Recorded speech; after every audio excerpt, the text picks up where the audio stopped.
माहौल बना कि कहीं अटैक स्टार्ट हुए हैं, अमेरिका इजराइल ईरान के बीच जो कॉन्फ्लिक्ट हुए हैं, तो इंदौर के जो लोग हैं पर्टिकुलर वो बहुत ज़्यादा परेशान जी। भी हैं क्योंकि उनके बच्चे वहाँ पर पढ़ते हैं, उनके रिलेटिव्स वहाँ पे जॉब करते हैं। तो आप खुद इंदौर में इतने सक्रिय हैं, इतना बड़ा ग्रुप चलाते हैं, इंदौर वाले ग्रुप आपका है। जी। क्या आप बताइए वहाँ पे कि क्या कंडीशंस हैं और इन कंडीशंस में इंदौर के लोगों को किस तरह से काम करना चाहिए अभी।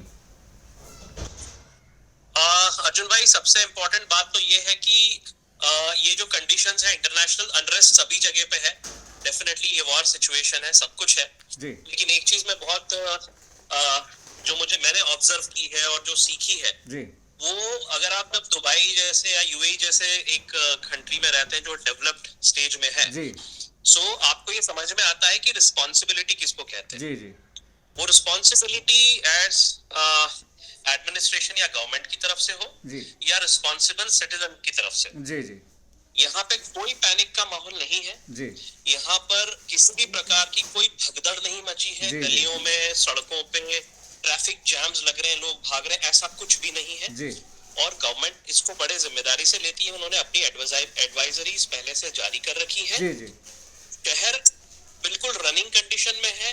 बाजार खुले हुए हैं, टूरिस्ट हैं, मार्केटिंग चल रही है, शॉपिंग हो रही है, लोग बड़े खुश हैं। सैटरडे का दिन है, क्योंकि सैटरडे संडे यहाँ पे छुट्टियां रहती है, तो लोग अभी क्योंकि रमजान का महीना है तो लोग आराम कर रहे हैं, जी लोकल्स तो। लेकिन टूरिस्ट और शॉपकीपर्स या बिजनेस वाले लोग जो हैं वो घूम रहे हैं मार्केट में, हमारे जैसे टूरिस्ट भी घूम रहे हैं। जी और दूसरा, यहाँ पर सोशल मीडिया पे भी बड़ा रिस्पॉन्सिबल बिहेव करने का एक बड़ा एनफोर्समेंट और एडवाइजरी दोनों रहती है। ओके यहाँ पे लोग कुछ भी बना करके और कुछ भी फॉरवर्ड नहीं कर सकते जिससे कि अनरेस्ट या पैनिक हो, क्योंकि ओके जिन लोगों ने ऐसा कभी किया है जी उन लोगों को इस देश से डिपोर्ट कर दिया जाता है। ओहो उनको यहाँ पे रहने नहीं दिया जाता। ओहो ओके तो इस मामले में सरकार बड़ी संवेदनशील है। उनका मानना यह है कि भाई आप सत्य को बताएं, वो कोई इशू नहीं है, लेकिन उसको इस तरीके से ना बताएं, उसको बड़े जिम्मेदार तरीके से आप फैक्ट्स के साथ रखें कि हमें करना क्या जी चाहिए। सभी परेशान रहते हैं ऐसी कंडीशन में, कोई खुश नहीं रहता, लेकिन उसमें जिम्मेदारी भरा और एक मैच्योर बिहेवियर कैसा किया जाए, ये यहाँ पे बहुत अच्छा है। और हर देश के लोग यहाँ पर हैं और सब लोग मिलजुल के रहते हैं, तो बड़ा अच्छा माहौल है। तो मुझे सबसे अच्छी बात जो लगी कि एक तो ये पैनिक नहीं करते, दूसरा दे फॉलो जो गवर्नमेंट ने एडवाइजरीज दी है वो फॉलो करते हैं। सिर्फ इंटरनेशनल एयरपोर्ट बंद हुआ है, बाकी सारी hotels, restaurant, shopping malls, everything is up and running. तो ये एक सीखने वाली बात है। बिल्कुल और इंदौरियों को मैं बोलूंगा, यहाँ का भारतीयों का नेटवर्क बहुत अच्छा है और सभी लोग एक दूसरे से व्हाट्सएप से कल से टच में हैं, एक दूसरे की खैर खबर ले रहे हैं, लेकिन किसी में भी पैनिक नहीं है। और ज्यादा पैनिक आ रहा है हिंदुस्तान से कि क्या हुआ, कैसे हो गया। बल्कि इंदौर से मेरे को कई ऐसे सारे ग्राफिक्स मिल गए जिसमें कि ये लिखा है कि आप मरीना बीच पे विस्फोट हुआ है या ऐसा हुआ, जबकि ऐसा कुछ भी नहीं था। ओहो that was a fake thing. So people are very responsible and mature here. सारे भारतीय जो यहाँ रहते हैं वो लोग भी बहुत ज्यादा मैच्योर है। तो आई वुड से कि ये एक सीखने वाली बात है हमारे लिए, अच्छा इंदौरियों को, भारतीयों को। कल से लेकर आज तक, कल तो बहुत ज़्यादा चीज़ इन्फॉर्मेशन आ रही थी फास्ट, लेकिन आज कितनी स्टेबिलिटी आई है, कल से आज में क्या डिफरेंस आया है। देखिए, यहाँ पर तो कोई डिफरेंस आया नहीं, क्योंकि अच्छा यहाँ पे से तो बिल्कुल सेफ था। हम्म यहाँ पे जितने भी हमलों की खबरें आई हैं जी इंटरनेशनल न्यूज में या जो पुष्टि भी हुई है, वो सारी खबरें का जब यहाँ पर एक ऑफिशियल रिलीज हुआ या वो सब हुआ, उसमें बताया गया कि किस तरीके से जितने भी हमले हुए वो सब हवा में नष्ट कर दिए गए। जी जी तो जो मलबा था, जिन मिसाइलों को हवा में नष्ट किया गया, शायद 100-150 से भी ऊपर मिसाइल्स थी, ड्रोन्स अटैक्स थे, जी उन सबको हवा में ही नष्ट कर दिया गया। और दूसरा, नष्ट होने के बाद जो उसका मलबा गिरता है, तो जी जहां वो मलबा गिरा वहां थोड़ी बहुत किसी बिल्डिंग पे गिरा है, या जैसे बुर्ज अल अरब होटल का एक छोटे से हिस्से पे कहीं गिरा है, मैदान में गिरा है, बट उससे कोई जनहानि का अभी तक कोई खबर नहीं है। जी और यहाँ का एडमिनिस्ट्रेशन बड़ा मुस्तैद है, जहाँ पे भी ऐसा कहीं मलबा गिरता है वो लोग इमीडिएटली आके उसको हटा देते हैं, पैनिक क्रिएट नहीं होने देते।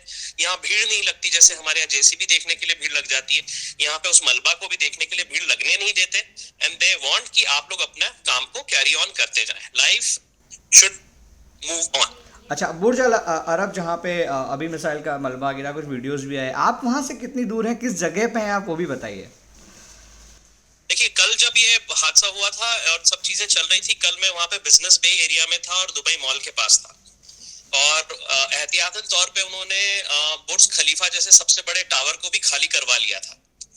और अभी फिलहाल मैं आज जो हूँ, मैं दुबई शारजा की बॉर्डर के पास में हूँ, और यहाँ पर भी बिल्कुल वैसा ही माहौल है। पूरा UAE has got a way of living, और सभी जगह सेम एडवाइजरीज हैं, तो सभी कुछ नॉर्मल है यहाँ पर as far as public is concern.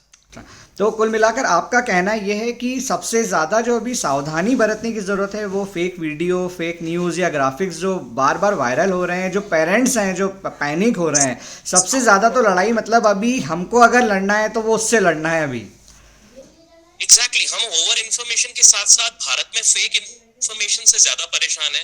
जो वीडियोस आते हैं उसमें पीछे से युद्ध का सायरन बज रहा है, जोरों की आवाज आ रही है। यहाँ पे मैंने अभी तक सायरन नहीं सुना, मैं यहाँ हॉर्न नहीं सुन पा रहा हूँ, सायरन तो छोड़ो आप। जी। सो ये बड़ी एक मैच्योर लिविंग मैं बोलूंगा लाइफस्टाइल है इन लोगों की, और यहाँ बिल्कुल भी पैनिक नहीं। ये लोग चीजों को बड़े रियलिस्टिकली लेते हैं और बड़े अच्छे तरीके से उसको हैंडल करना जानते हैं, और मेरे ख्याल से ये सीखने की बात है, हमें भी करना चाहिए। और यहाँ बहुत अच्छा माहौल है, अभी फिलहाल कुछ भी ऐसा नहीं है। अच्छा, जो लोग वहाँ पर अभी इंदौर के बहुत सारे लोग हैं, नेता हैं, बिजनेसमैन हैं और नॉर्मल जो जॉब या बिजनेस के लिए आते जाते हैं, उन लोगों के आने की, वापस फ्लाइट्स स्टार्ट होने की क्या पॉसिबिलिटीज़ अभी वहाँ बातचीत चल रही है? वहाँ पे एडमिनिस्ट्रेशन आपको इन्फॉर्म कर रहा होगा कि कब तक वापस फ्लाइट स्टार्ट हो सकती है, कुछ बता सकते हैं इस बारे में?